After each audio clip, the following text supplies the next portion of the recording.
તળિયા હોય,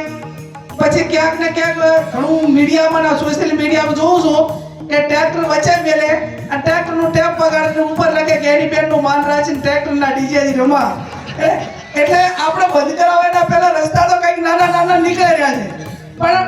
જાહેરમાં વોઇસ અને બીજા માટે હેરાનગતિ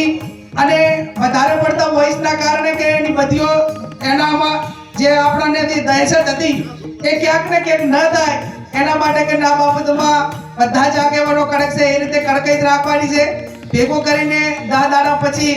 જે આગેવાનોએ કીધું કે ભાઈ નાસિક ઢોલ હોય, આપણે ટ્રેક્ટર ઉપર ટેપની વાત હોય કે સાઉન્ડ સિસ્ટમ હોય કે તે આપણે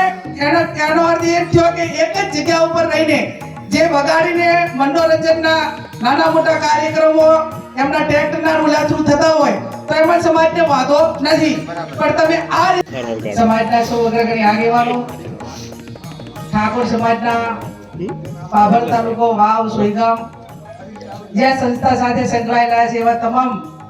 સમાજના શુભચિંતકો, સમય ઘણો થઈ ગયો છે, આગેવાનોએ બધી વાત કરી છે. વાતમાં હું મારો સૂર પુરાવું છું. થોડો ઠપકો મળ્યો, થોડો આભાર પણ માન્યો. સંસ્થા આગળ વધે અને દીકરા દીકરીનો ભણતરનું બેલેન્સ થાય એ વારંવાર હું કહેતી હતી કે એકલી દીકરીઓ ભણાવશો ને દીકરા નહીં ભણે તો સમાજ વ્યવસ્થા તૂટશે અને સમાજ જે હગાવાલા કરવામાં મુશ્કેલીનો સામનો કરવો પડે, એનાથી વધારે આવનાર સમયમાં ના કરવો પડે એટલા માટે વહેલું સોલ્યુશન થાય એ આખા સમાજની માંગ હતી. બંધારણનું તો લગભગ મોટા ભાગે